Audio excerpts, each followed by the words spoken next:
Give it up for your next comedian. I'll leave this out. It's Joe White, everybody. Joe. Come on, Joe. Joe.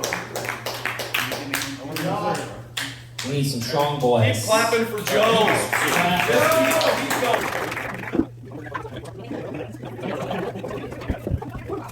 We did it, everybody. Joe White.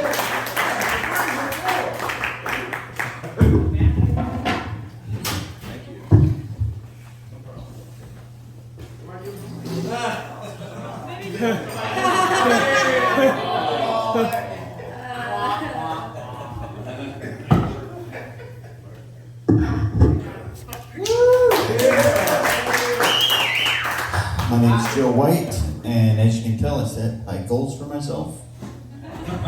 It's stand-up comedy. Normally, I do use the stool, but I set my notes on it. I'm making those goals a little bit higher today. Anyway, it's nice to meet Laura here today. I'm actually going to be in a show with her on the 19th of November. It's a fundraiser for Dig the Dunes. If anybody wants to look that up.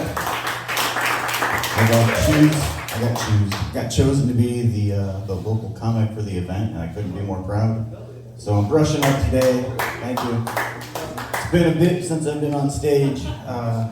Actually a little bit nervous today, but we'll see. First, I want to gauge the audience here and ask you a few questions. How many of you would laugh if you see somebody walking down the road and they trip? Make some noise if you laugh if you see that, right? Okay. Well then, how many of you would laugh if you saw somebody riding their bike down the trail and fell over, much like our beloved president did recently? How many would laugh at that? Good, we're on the right track.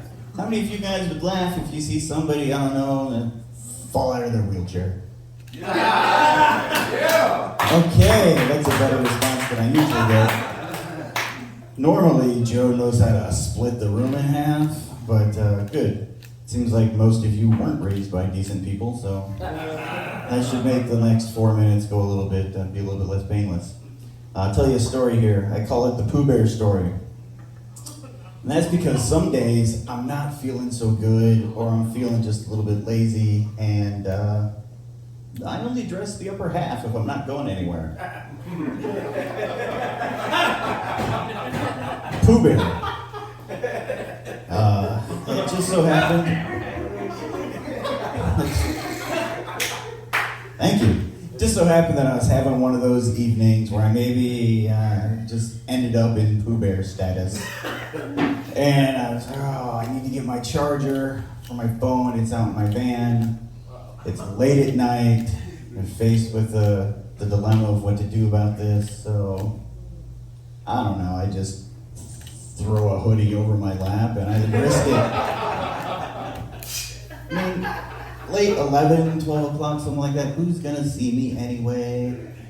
And at this point, I have this ramp that was a jankety wooden ramp that went to the sidewalk, and the sidewalk kind of curved, and so I hit this ramp. The end of it was sticking right off the edge of the sidewalk, and my front wheel went into the grass. Yeah, you got it. I Supermaned out of this chair, ended up in the wet grass. Glory to God, to my bright-ass porch light. All the nether regions exposed. Just going, now what do I do? The wheelchair is just I couldn't reach it. And I'm just like, well, as long as nobody sees me, I'll be fine. I scooped. Just scooped.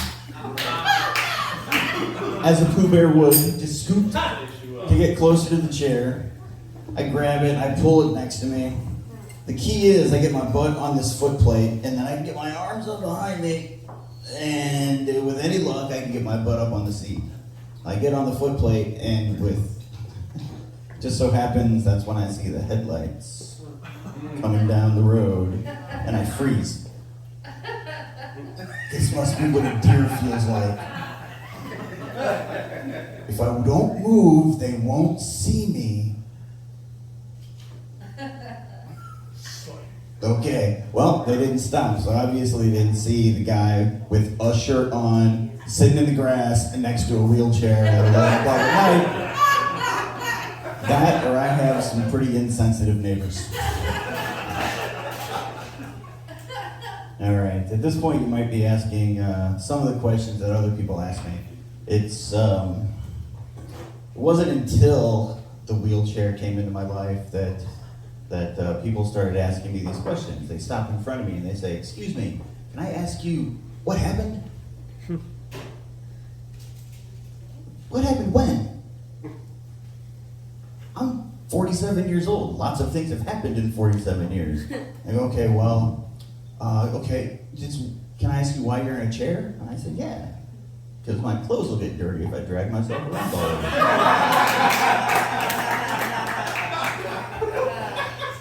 over. Okay, that's not exactly what I meant, but they're like, so how did you get in a wheelchair? Well, I dragged it real close to my bed this morning, and I just did a lateral slide, and ta-da, like magic. Oh, that's not what they're asking for either. But they really want to know if I have a disability and what that disability is. And so I end up telling the story. I thought it'd be fun to ride a mechanical bull at the Porter County Fair in 2003. Anybody else ever ride a mechanical bull? Yeah. Oh, I'm in good company. Okay. Well, you're probably seem to be more lucky than I was. That, or you didn't read the sign, or you read the signs. I got thrown off, got back on, got thrown off, got back on, because you get 4 minutes for $5. It only costs $5 for me to get thrown off.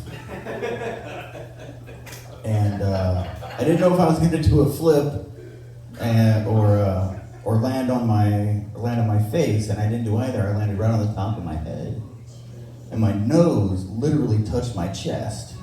I broke C6 and C7.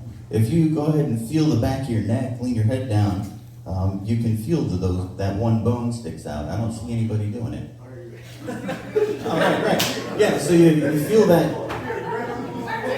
I still see, there are no lap rides unless you feel your, there are no chair rides on my lap unless you feel your bone back there. All right. Anyway, that's C6 or 7. I crushed that one, and they had to put a piece of my hip in, and I just, kind of fractured the one below it, or the one above it, and ended up with an incomplete paralysis from here down, which means that I can feel all the way down. That means that I used to be able to do standing pivot transfers until 13 years later, my lower back went out. But I did win the broken neck lottery. I can poop, pee, and have sex all on my own.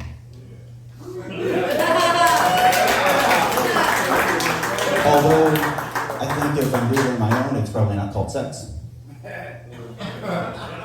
I used to tell that story except for the sex part, I would tell the neck injury story to my class. I taught 8th grade science for 4 years. And I would have them feel their neck. And then I would say, can you imagine your nose touching your chest?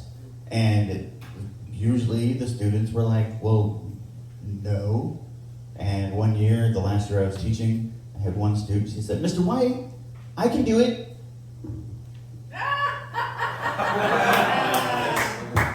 To which I said, nice job, but please don't do that again. You're going to be fired. Thank you. I have been and am Joe White. I appreciate it.